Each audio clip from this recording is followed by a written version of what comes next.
मी साक्षी अनसने yes Marathi न्यूजमध्ये आपलं स्वागत करते। पाहूयात आजच्या ठळक घडामोडी। आमरण उपोषण करत जरांगे मुंबईत दाखल। 26 जानेवारीला पुन्हा उपोषण करणार। आरक्षण घेतल्याशिवाय माघारी फिरणार नाही, जरांगेंचं वक्तव्य। मराठा आरक्षण प्रश्नी मुख्यमंत्र्यांनी दुपारी 3 वाजता ऑनलाईन बैठक घेतली। आमदार रोहित पवार यांना ईडीचा समन्स। 24 तारखेला चौकशीसाठी बोलवणार। सोलापूर दौऱ्यावर आलेल्या मोदींनी मुख्य प्रश्नांना टाळले। शरद पवार यांचा मोदींवर निशाणा। अयोध्येत आज गाभाऱ्यात रामरायांची मूर्ती विराजमान होण्याची शक्यता। पूजेनंतर दर्शन बंद, तर प्राणप्रतिष्ठेच्या सोहळ्यानंतर 23 तारखेला सर्वसामान्यांना मंदिर खुले होणार। 22 तारखेला शासकीय कार्यालय, शाळा व कॉलेजेसना सुट्टी जाहीर, केंद्र सरकारचा निर्णय। उत्तर महाराष्ट्रात थंडीचा जोर, तर मराठवाडा व विदर्भामध्ये सर्वसाधारण थंडी। पुढील 5 दिवस नाशिक, धुळे, नंदुरबार, पुण्यात थंडी वाजणार। आता पाहूया ठळक बातम्या विस्ताराने। आमरण उपोषण करत मनोज जरांगे हे मुंबईत दाखल होणार असून या प्रसंगी ते त्यांच्या गावावरून निघत असताना मोठ्या प्रमाणात समाज बांधव एकत्र झाले।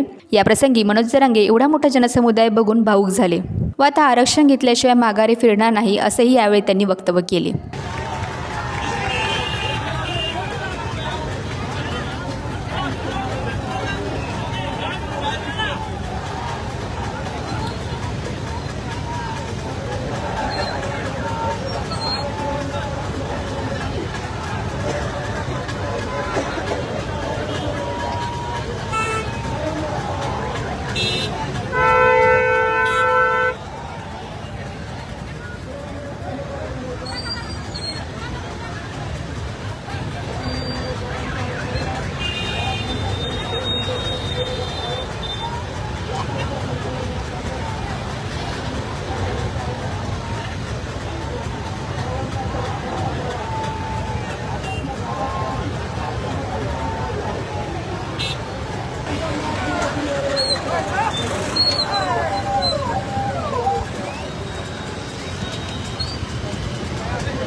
पिंपरी चिंचवड महानगरपालिकेतर्फे पिंपरी आणि आकुर्डी येथे प्रधानमंत्री आवास योजनेअंतर्गत उभारलेल्या गृहप्रकल्पातील लाभार्थी निश्चित करण्यासाठी चिंचवड येथील रामकृष्ण मोरे सभागृहामध्ये आयोजित संगणकीय सोडत कार्यक्रमात माननीय उपमुख्यमंत्री अजित पवार सहभागी झाले। राज्यातील नागरिकांना हक्काचं आणि चांगलं घर मिळावं तसेच झोपडपट्टीविरहित शहर असावं हे शासनाचं स्वप्न आहे। त्यासाठी 1538 प्रकल्पांच्या माध्यमातून असे प्रतिपादन उपमुख्यमंत्री पवार यांनी केले। राज्यात 9 लाख सदनिकांना केंद्रीय मान्यता सनियंत्रण समितीचे मान्यता मिळाली आहे। 6 लाखाहून अधिक कुटुंबांना सदनिकांसाठी अनुदान देण्यात आले। राज्यात मुंबई, पुणे, नाशिक, छत्रपती संभाजीनगर, पिंपरी चिंचवड या महानगरपालिका क्षेत्रात म्हाडा, सिडको, झोपडपट्टी, पुनर्वसन प्रकल्प आदी माध्यमातून घरं उपलब्ध होत आहे। आदिवासी बांधवांसाठी शबरी आवास योजना, अनुसूचित जातींच्या नागरिकांसाठी रमई घरकुल योजना, पारधी आवास योजना, अटल बांधकाम कामगार आवास योजना राबवण्यात येत आहे. अशा विविध योजनांमधून नागरिकांना हक्काचं घर मिळवून देण्यास येईल. ग्रामीण भागातील पंडित दीनदयाळ उपाध्याय योजनेअंतर्गत जागा खरेदीसाठी अनुदान 1 लाखांपर्यंत वाढवण्याचा निर्णय घेण्यात आला आहे. गरजू कुटुंबांना घर मिळाल्यानंतर त्यांच्या चेहऱ्यावर दिसणारा आनंद मनाला समाधान देणारा आहे. म्हाडा अधिनियम सुधारणा विधेयकाला राष्ट्रपतींची मंजुरी मिळाली असल्यानं धोकादायक इमारतीच्या पुनर्विकासासाठी तसेच रखडलेला प्रकल्प पूर्ण करण्यासाठी लाभ होणार आहे.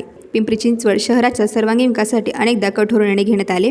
वाढत्या शहराच्या गरजा पूर्ण करण्यासाठी अनेक सुविधा निर्माण कराव्या लागतात. रोजगाराच्या निमित्तानं बाहेरील अनेक नागरिक शहरात येतात. त्यांना हक्काचं घर देण्यासाठी केंद्र सरकार 1.5 लाख आणि राज्य शासन 1 लाख रुपयांचं अनुदान देतं. हे घर चांगल्या दर्जाचं असावं असा शासनाचा प्रयत्न आहे. महानगरपालिकेने सोडतीनंतर पात्र लाभार्थ्यांना घराचा ताबा कधी मिळणार हे त्वरित कळावं, यासाठी उशीर लागू नये. शहरात जागा उपलब्ध असल्यास कामगारांसाठी सोलापूरच्या धर्तीवर गृहसंकुल उभारण्याचा प्रयत्न करता येईल. चरोली, बोराहाडीवाडी, डुडुळगाव, पिंपरी, रावेत या ठिकाणी इच्छुकांचं स्वप्न पूर्ण करण्यासाठी गृहप्रकल्प राबवण्यात येत आहे. राज्यात एकूण लोकसंख्येच्या 2% दिव्यांग आहे. त्यांनाही चांगलं घर मिळण्याचा हक्क आहे. रावेतमध्ये प्रकल्प उभारण्यासाठी नागरिकांनी सहकार्य करावं. महानगरपालिकेतर्फे आयोजित सोडतीचा कार्यक्रम संगणक प्रणालीवर आधारित असून अत्यंत पारदर्शक आहे. त्यामुळे नागरिकांनी मध्यस्थकडून होणाऱ्या फसवणुकीला बळी पडू नये. सोडतीत घर न मिळाल्यास नागरिकांनी निराश होऊ नये. म्हाडा किंवा शासनाच्या इतर योजनेच्या घरांसाठी प्रयत्न करावेत. शहरात अधिकाधिक गृहप्रकल्प उभारण्याचा प्रयत्न राहील, असेही प्रतिपादन माननीय उपमुख्यमंत्री अजित पवार यांनी कार्यक्रमाच्या वेळी केले. सोलापूरमध्ये राष्ट्रवादी काँग्रेस आयोजित महिला मेळावा कार्यक्रमाचे आयोजन करण्यात आले होते. या कार्यक्रमाप्रसंगी माननीय शरद पवार यांना आमंत्रित केले गेले होते. कार्यक्रमाप्रसंगी माननीय शरद पवार संबोधित करताना म्हटले की लष्करामध्ये महिलांना देण्याच्या बद्दलचा आज महिला मुली लढाऊ विमानं चालवतात, लढाऊ उंची चालवतात, संरक्षणासाठी उभ्या राहतात, हातामध्ये शस्त्र घेतात, देशाच्या सीमेचं रक्षण करतात, देशाच्या रक्षणाच्यासाठी पुढाकार घेतात. आणि म्हणून उद्याच्या 26 जानेवारीच्या परेडचं नेतृत्व तुम्हाला बघायला मिळेल की महिला करतात. हा आमूलाग्र बदल करण्याचं धोरण आम्ही लोकांनी केलं. त्या काळामध्ये असा धाडसी निर्णय घेण्याच्यासाठी कुणी तयार होत नव्हतं. अनेक क्षेत्र अशी आहेत की त्याच्या ठिकाणी संधी दिली पाहिजे. मला तुम्ही सांगितलं की कर्तृत्व दाखवायची संधी ही त्यांनाच दिली तर ते उत्तम काम करू शकतात. दुसऱ्या बाजूनं काही परिवर्तनाचे निकाल घेतले. एक महत्त्वाचा निकाल घेतला, त्याच्याबद्दल टीकाची उभारी झाली आणि तो निकाल असा की नवऱ्याच्या संपत्तीमध्ये 50% वाटा त्याच्या बायकोचा असला पाहिजे. शेती असेल, 10 एकर जमीन असेल, 5 एकर नवऱ्याच्या नावाने ठेवा, 5 एकर पत्नीच्या नावाने ठेवा. अन्य उद्योग असेल, नवऱ्याची त्या ठिकाणी जमा असेल, 50% त्याचा वाटा महिलाच्या नावाने करा. या सगळ्या गोष्टीला सुरुवातीच्या काळामध्ये विरोध झाला, पण मी अनेक ठिकाणी बघतो की आज स्त्री आणि पुरुष यांना समान संधी मिळते, सन्मान मिळतो. राहण्याचं घर जे आहे त्या घरामध्ये सुद्धा मालकी दोघांची असली पाहिजे. एकट्याच्या नावाने घर चालायचं नाही. उद्या त्याला एखादा व्यक्ती पुरुष असला आणि पत्नीने विरोध केला तर तू घराच्या बाहेर निघ अशा प्रकारचा दमसुद्धा तो देत असतो. आणि ते व्हायचं नसेल तर त्याला छणकून सांगावं लागेल, घर तुझ्या एकट्याचं नाही, 50% वाचा माझा आहे. त्याशिवाय त्या दमदाटी करणाऱ्या पुरुषाला नवऱ्याला तिथं स्थान करणार नाही.